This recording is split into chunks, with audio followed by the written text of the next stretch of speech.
নমস্কার বন্ধুরা, সকলেই কেমন আছো? আশা করি সকলেই ভালো আছো, আমিও ভালো আছি। আমি টুম্পা, বেঙ্গলি ফুড কুকিং চ্যানেলে আপনাদের স্বাগতম। আমি আজকে বানাবো সুস্বাদু ও সুপুষ্টিকর রেসিপি। এটা হচ্ছে সবজি দিয়ে পাস্তা। এই পাস্তা আমি কিভাবে বানাবো সেটাই আমি আপনাদের সাথে শেয়ার করব। এই যে দেখুন, এখানে আমি পাস্তা নিয়ে নিয়েছি। এখানে পাস্তা আছে 300 গ্রাম। আমি কিছু সবজি কেটে নিয়েছি। এই যে যেরকম এখানে আছে আলুটা আমি কুচিয়ে কেটেছি। যেরকম এখানে আছে ফুলকপিগুলো আমি ছোট ছোট করে কেটে নিয়েছি। বাঁধাকপি আমি কুচিয়ে কেটে নিয়েছি। এখানে আছে কিছু কড়াইশুঁটি, অনেকে এটাকে মটরশুঁটিও বলে। যে কড়াইশুঁটি, আমি কড়াইশুঁটি সবজিগুলো যা আছে সব আগে থেকে ভালো করে কেটে ধুয়ে রেখেছি। আর এখানে আছে কাঁচা লঙ্কা একটা। আমি ঝালটা একটু কমে দেবো, কারণ যেহেতু বাচ্চারা খাবে, ঝালটা আপনারা যে যেরকম খান সেই পরিমাণ অনুযায়ী দিয়ে নেবেন।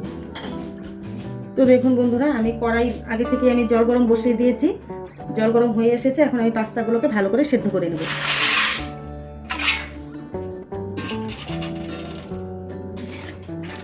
পাস্তাগুলোকে আমি এখন সেদ্ধ করে নেব। একটা পাত্র দিয়ে ঢেকে দিচ্ছি। তো দেখুন বন্ধুরা, ঢাকনাটা আমি নামিয়ে নিয়েছি। পাস্তাও সেদ্ধ হয়ে গেছে। এখন আমি একটা পাত্রে নামিয়ে নেব। নামিয়ে নিয়ে আমি গরম জলটাকে ঝরিয়ে নেব। যে দেখুন, পাস্তাটা খুব সুন্দর সেদ্ধ হয়ে গেছে। এখন আমি একটা পাত্রে নামিয়ে নিচ্ছি। নামিয়ে নিয়ে গরম জলটা আমি ঝরিয়ে নেব। তো দেখুন বন্ধুরা, আমি পরে আবারও জল দিয়ে দিয়েছি। জল গরম হয়ে গেছে। এখন আমি কেটে রাখা যে ফুলকপি, আলু আর হচ্ছে বাঁধাকপি, এখন ফুলকপি আর আমি বাঁধাকপিটাকে একটু সেদ্ধ করে নেবো। এখানে কিন্তু ফুলকপি আছে একটা ছোট সাইজের ফুলকপি, একদম ছোট সাইজের ফুলকপি আমি একটা কেটে নিয়েছি। আর এখানে আছে বাঁধাকপির যে কচি পাতাটা আছে, সেই পাতাটা আমি কয়েকটা পাতা বের করে এভাবে কুচি করে কেটে নিয়েছি। আর আলু এখানে আছে একটা বড় সাইজের। সবজিটা আপনারা যে যেরকম মানে পরিমাণে খাবেন সেই অনুযায়ী দিয়ে দেবেন। এখন আমি এগুলোকে একটু ভালো করে ভাপিয়ে নেব। তো দেখুন বন্ধুরা, ফুলকপি আর বাঁধাকপি সেদ্ধ হয়ে গেছে। এখন আমি একটা পাত্রে নামিয়ে নেব। নামিয়ে নিয়ে গরম জলটা ফেলে দেবো। তো দেখুন বন্ধুরা, কড়াইটা আমি ভালো করে ধুয়ে বসিয়ে দিয়েছি। ওখানে কড়াই গরম হয়ে গেছে। এখন আমি দিয়ে দেবো সাদা তেল। পরিমাণ অনুযায়ী সাদা তেলটা দিয়ে নেবেন। এখন আমি কেটে রাখা কুচি কুচি করে যে আলুটা আছে সেই আলুটাকে ভেজে নেব।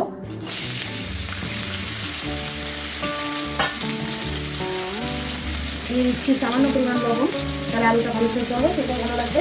আলুর যে একটা কাঁচা গন্ধ সেটা থাকবে না, তাই ভালো করে ভেজে নিচ্ছি।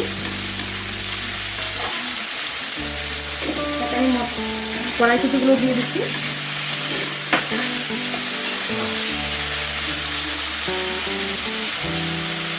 এখন আমি দুধটা কমিয়ে দিয়ে একটা পাত্র দিয়ে ঢেকে দেবো। তো দেখুন বন্ধুরা, আলুগুলো খুব সুন্দর সেদ্ধ হয়ে গেছে। একটু ঢেকে রাখাতে, এই যে দেখুন। এখন আমি এখানে দিয়ে দিচ্ছি, বেশি নয়, সামান্য পরিমাণ হলুদ গুঁড়ো দেবো।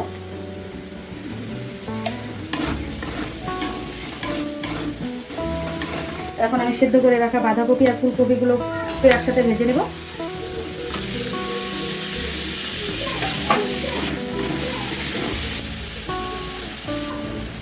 এখানে আমি লঙ্কা কুচিটাও অ্যাড করে দিচ্ছি, তাহলে লঙ্কাগুলো ভালো ভাজা হয়ে যাবে।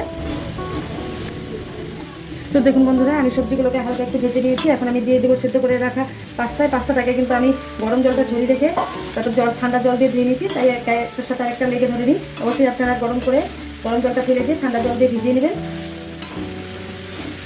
এখন আমি এখানে দিয়ে দিচ্ছি পরিমাণ মতো লবণ। লবণটা আমি এখানে 1 চামচ দিচ্ছি। দিয়ে দিচ্ছি পাস্তা মশলা।